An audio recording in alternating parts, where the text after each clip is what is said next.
संपादकीय start para.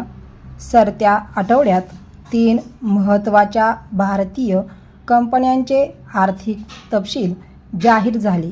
या 3 कंपन्यांच्या अर्थव्यवस्थेची दखल घ्यायची याचे कारण या कंपन्या गेली काही दशके भारतीय उद्यमशीलतेचा चेहरा मानल्या जातात.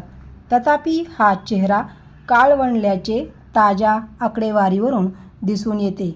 या 3 कंपन्या म्हणजे 60च्या दशकात केवळ उद्योग समूहाअंतर्गत वेतनादी तपशिलासाठी जन्माला घातलेली आणि आज विक्राळ बनलेली टाटा समूहाची TCS तेल, शिकेकाई, साबणांपासून सुरुवात करून माहिती तंत्रज्ञानात महत्त्वाचे स्थान मिळवलेली विप्रो आणि 21व्या शतकासाठीच आकारास आलेली इन्फोसिस गेल्या 20 वर्षात पहिल्यांदाच या 3ही कंपन्यांकडून आनंदवार्तांचा खंड पडला असून या 3 कंपन्यात मिळून केवळ यंदाच्या एका वर्षात जवळपास 64,000ची रोजगार कपात करण्यात आली आहे.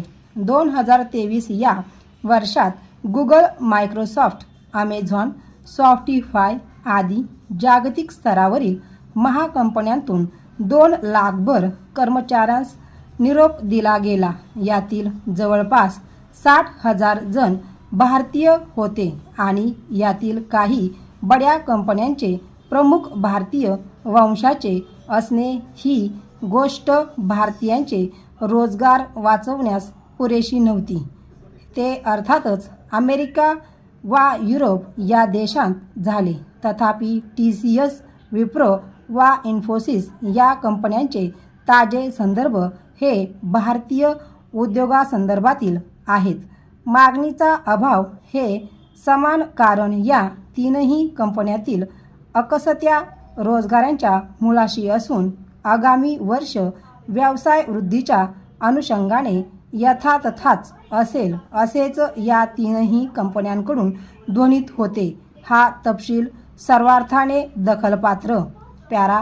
यातील विप्रोच्या नफ्यात विशेष वार्षिक तुलनेत 7.8% घट झाली आणि आगामी काळातही आपली व्यवसाय वाढ उणे 1.5% असेल असे ही कंपनी म्हणते. इन्फोसिसच्या महसुलात वार्षिक 2.2% घट झाली आणि आगामी वर्षातील वाढ जेमतेम 1% असेल असे कंपनी म्हणते. या दोघांच्या तुलनेत TCSचा महसूल आणि नफा यात जवळपास 9% वाढ झाली असली तरी ती गत काही वर्षाच्या तुलनेत मंदावलेली ठरते. हे वास्तव या कंपन्या मान्य करतात. त्याचा हा प्रामाणिकपणा तसा कौतुकास्पदच.